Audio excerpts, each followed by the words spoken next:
Today I want to talk about balance. Balance between spirituality and pragmatism. There are certain problems we experience in our lives not because we are not spiritual, but because we are spiritual only and we're not pragmatic. Whenever that is the case, we suffer negative results. You see, as there are spiritual laws and principles we must obey, there are physical laws and principles we must obey. God never created the spiritual to be opposed to the physical or the pragmatic areas of our lives. An example of that is you. Every man is a spirit. He has a soul and he lives in a body. So you are an example of the synergy between the spiritual and the physical. To enjoy life, we also have to make a synergy between the spiritual part of our lives and the physical part of our lives. Here is the challenge. Oftentimes, we get the relationship between these two realms out of balance, and we suffer the resulting consequence. Whenever you are pragmatic only and you're not spiritual, you are a dead man walking. But whenever you are spiritual only and you're not pragmatic, you are a spiritual fool. The key is balance and synergy. So how do we get this balance between the two realms? Well, that's what I want to talk about today. And who is best to give us this example than the one who was 100% God and 100% man at the same time? Jesus, when he lived on earth, showed us an example of being spiritual and being pragmatic. In this series, I want to talk about 4 examples of pragmatism. 3 out of those 4 examples come straight from the life of Jesus. So there's a lot to learn here. The first one is the pragmatism of preservation. There were times in the life of Jesus when Jesus physically withdrew from certain places for his safety and preservation. We find an example of that in Mark chapter 3 from verse 6 to 7.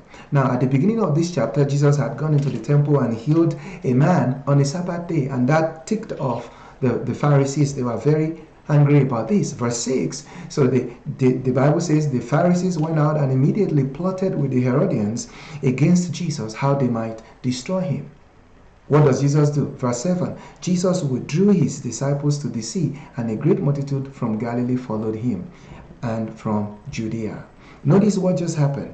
There was an active plot to physically destroy Jesus, and Jesus responded to that by physically withdrawing and departing from that area together with his disciples.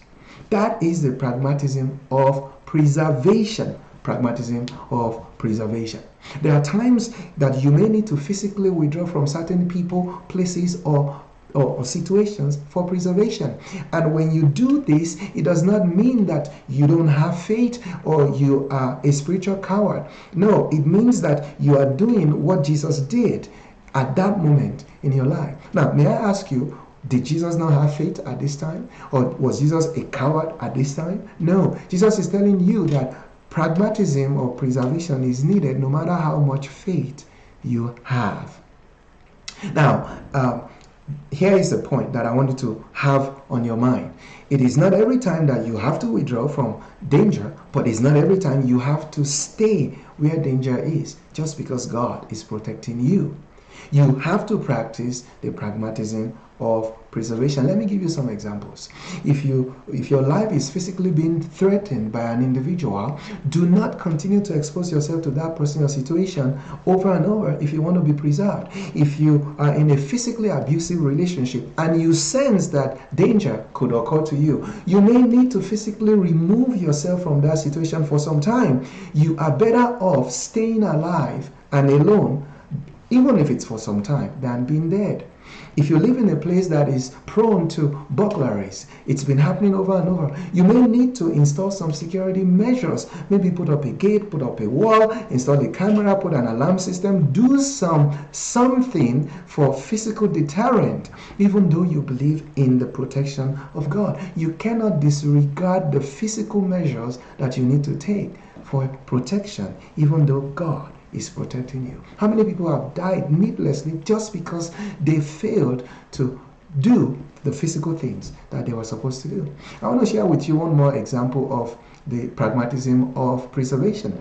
The Bible tells us in Acts chapter 19 that Apostle Paul had gone to Ephesus and delivered a young girl that was being used for financial profit by her master through the spirit of divination. And so there was a riot, there was a protest, and it was very, very raucous and very violent. The Bible says the mob had rushed into the temple. They had seized Gaius, one of Paul's ministry companion. And so Paul, in his zeal, wanted to press his way into the crowd to explain things to them. Look what happened in verse 30 to 31. And when Paul wanted to go into the people, the disciples would not allow him.